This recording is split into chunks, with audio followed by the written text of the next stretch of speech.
லாஸ்ட்டாக love today பார்க்கும்போது அந்த ட்ரெய்லர் பார்க்கும்போது ஒரு பயங்கரமான ஒரு வைப் ஒன்று இருந்துச்சு. ஸோ அந்த ஃபீலிங் வந்து செம்மையாக, அதுக்கப்புறம் இன்னொரு படத்தில் அந்த ஃபீலிங் ஒன்று, அதே வைப்பு பயங்கர எனர்ஜி எல்லாம் சூப்பராக இருக்குது அப்படின்ற மாதிரி பார்த்தா டேரக்டர் வந்து அந்த ஸ்கூல்ல இருந்தால் வந்திருக்காப்புல, நம்ம பிரதீப் ப்ரோவோட அசோசியேட் அப்படின்னாங்க. சரி ஓகே, எல்லாமே super. First of all invite பண்ணதுக்கு ரொம்ப ரொம்ப நன்றி.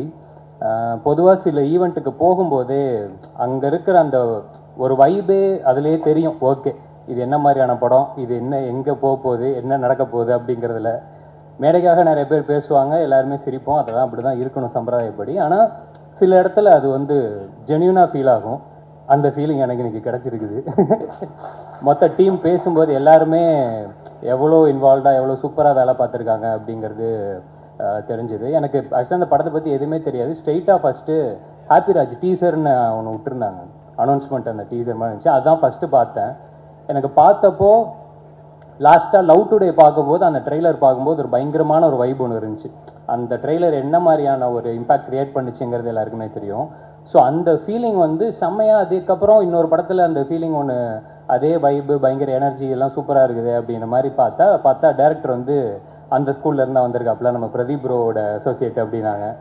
சரி ஓகே, எல்லாமே சூப்பர். அப்புறம் நம்மளோட நிறைய பிடிச்ச நிறைய பேர் உள்ளே இருந்தாங்க, இன்க்ளூடிங் ஜிவி சார் முதற்கொண்டு ஏகப்பட்ட ஃபேவரட்ஸ் இருந்தாங்க. மணிலேருந்து முத்தண்ணன், அதிர்ச்சி அருண். ஏன்னா அதிர்ச்சிக்காக தான் ஃபஸ்ட்டு வந்து நான் இந்த ஷோ பார்க்க ஆரம்பித்தேன். அந்த நம்ம இது குக்கு துக்கோமாலின்னு வருதுரா, அந்த அதான்டா, அதோட வேற வெர்ஷன் டாப் குக் டூ குக் பார்க்க ஆரம்பித்தேன். அது எப்படி எல்லாருக்கும், ஏன்னா எனக்கு ஒன்றும் பிடிக்கும், உனக்கு வந்து அதில் யாரை பிடிச்சதுலாம் தெரியாது, நான் உனக்காக தான் பார்த்தேன் நான். ஆமாம், அந்த மாதிரி நல்லா இருந்துச்சு ஷோ, நல்லா இருந்துச்சு, நீயும் நல்லா இருந்துச்சு, நீ பண்ணுறது எல்லாமே சூப்பராக இருந்துச்சு, பயங்கர ஜாலியாக இருந்துச்சு.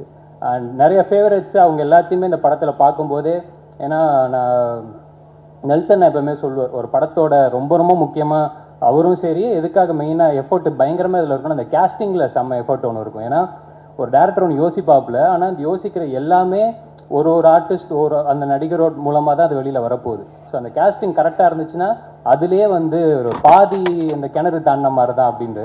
இவங்க ஆல்ரெடி அதிலே முக்கா கிணறு தாண்டிட்டாங்கன்னு நினைக்கிறேன். ஏன்னா எல்லாருமே சூப்பர். ஜிவி சார் இப்போ கூட நான் அதான் சொல்லிட்டு இருந்தேன், ஆள் பார்க்குறதுக்கே செம்மையாக இருக்கீங்க சார், ஒரு அட்லீஸ்ட் ஒரு 4 படத்துக்கு ஒரு படம் இந்த மாதிரி பண்ணுங்கள், பார்க்கவே செம்ம எனர்ஜியாக சூப்பராக இருக்குது அப்படின்னு.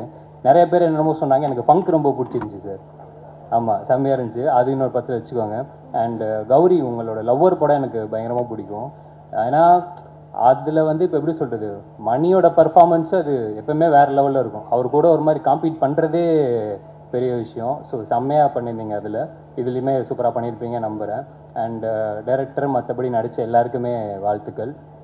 ஜஸ்டின் தலைவா, ஃபஸ்ட்டு இந்த பாட்டு, அதான் இந்த சிறையில் சொன்னாங்கள்ல, அந்த நீலோத்தி பாட்டு தான் பயங்கரமாக இருக்குது. ரொம்ப நாள் கழிச்சு ஒரு நல்ல மெலடி கேட்குறோம் அப்படின்ற மாதிரி ஒரு ஃபீலிங் இருந்தால், இந்த சைடு பார்த்தா அப்படியே அந்த ஆடினா இருப்பேன்.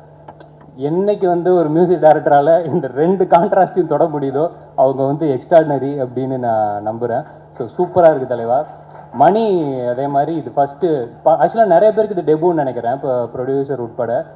மணி அதே மாதிரி சொல்லியிருந்தாப்புல, டாடா படத்தில் அந்த ப்ரொமோஷன் சாங்கு பண்ணாப்புல, ரொம்ப டீசெண்டாக சொன்னார். ஆக்சுவலாக அன்றைக்கி ஷூட்டிங் நிப்பாட்டிட்டாங்க, ஏன்னா அவர் வந்து கார்டு இல்லாமல் உங்களுக்கு வந்து படம் எடுத்துகிட்டு இருக்கிறாரு அப்படி சொல்லி நிப்பாட்டிட்டாங்க. நாங்களே காசு இல்லாமல் ப்ரொமோஷனல் சாங் எடுத்துன்னு இருக்கிறோம் சார், படத்துலலாம் அது வர, அது யூடியூப்பில் தான் வரும் அப்படின்னு சொன்னதுனால மன்னிச்சு விட்டுட்டு போயிட்டாங்க. ஸோ அன்னைக்கு கேட்டபோது கார்டெல்லாம் இப்போ எடுத்துட்டலப்பா, இந்த ஷூட்டிங்கில் எந்த பிரச்சனையும் இல்லைல்ல, ஓகே சூப்பர். ஸோ அடுத்தது அப்படியே வந்துடுங்க, நம்ம படத்துக்கு வந்துடுங்க. ஸோ ரொம்ப ரொம்ப நன்றி. அண்ட் வேலை பார்த்த எல்லாருக்குமே வாழ்த்துக்கள். நிச்சயமாக இங்கே இருக்கிற வைப் வந்து டெஃபினட்டாக தியேட்டரில் ஆன் ஸ்க்ரீன்லேயும் ரிஃப்ளெக்ட் ஆகும் நம்புகிறேன். And all the very best எல்லாருக்குமே. டெஃபினட்டாக படம் சூப்பராக இருக்கும்னு நான் ஆண்டவனை வேண்டிக்கிறேன். தேங்க்யூ.